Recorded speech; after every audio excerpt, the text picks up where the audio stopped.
Trump's promise of a quick end to Ukraine war gets a reality check after talks end with no deal. Ukraine and Russia have agreed in theory to a limited, 30-day ceasefire, but President Vladimir Putin has essentially demanded Ukraine's surrender and continued to bomb it. President Donald Trump's promises of a hasty end to the war in Ukraine were given a hard reality check Tuesday, with Russian officials saying that the latest round of ceasefire talks with the United States ended without a written agreement and the Kremlin continuing to bomb Ukraine. The media had been briefed to expect a statement following discussions in Saudi Arabia, but no such written conclusion was released. In an interview with Russian state television, the first deputy chairman of Russia's Defense Committee, Vladimir Chizhov, blamed the position taken by Ukraine. They sat for 12 hours and seemed to have agreed on a joint statement, Chizhov told Rossiya 24. However, this was not adopted due to Ukraine's position, he said, calling the holdup very characteristic and symptomatic. The White House did not immediately respond to NBC News' request for comment on the conclusion of the talks. While both sides have, in theory, agreed to a limited, 30-day ceasefire, Russian President Vladimir Putin has imposed conditions that would essentially constitute a Ukrainian surrender.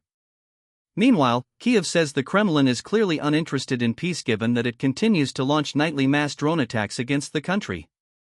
Kremlin spokesman Dmitry Peskov told reporters earlier Tuesday that there were no immediate plans for another call between Putin and Trump.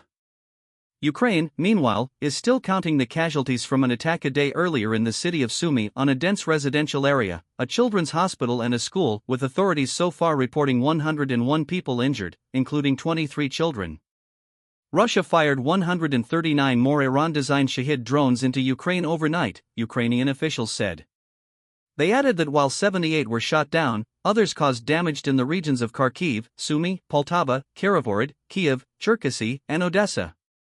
Instead of making hollow statements about peace, Russia must stop bombing our cities and end its war on civilians, Ukrainian Foreign Minister Andriy Sybiha said in a statement Monday.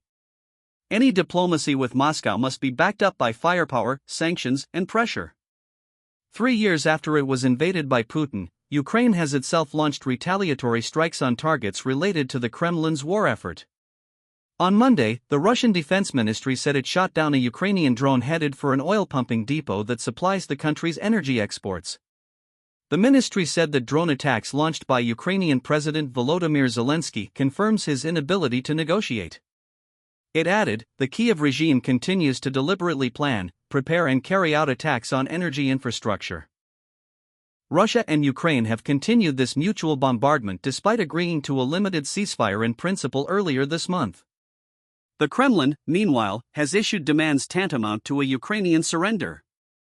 There have been subtly differing statements about what this ceasefire might cover, with American readouts referring to energy and infrastructure and the Kremlin referring only to energy infrastructure.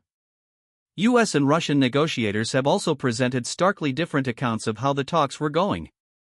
While Moscow's representatives have appeared circumspect, American officials have sounded optimistic about the talks in Saudi Arabia, even as a parallel ceasefire agreement brokered by the White House in the Gaza Strip has fallen apart.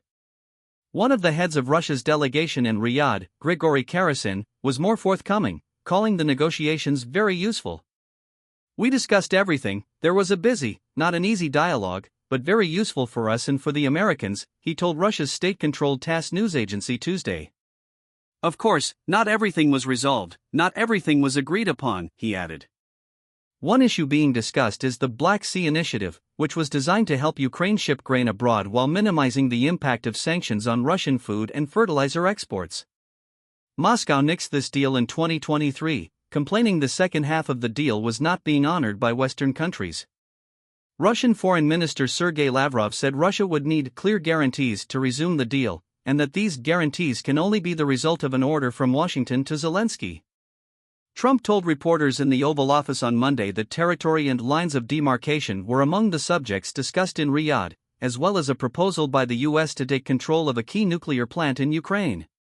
They are talking about ownership of the big nuclear power plant in particular, he said. Something like that would be fine with me, he added, calling it a great meeting. Meanwhile, Zelensky gave his most expansive account yet of the remarkable Oval Office bust-up between him, Trump and Vice President J.D. Vance last month. He told Time magazine in an interview published Monday that he was defending the dignity of Ukraine during that discussion.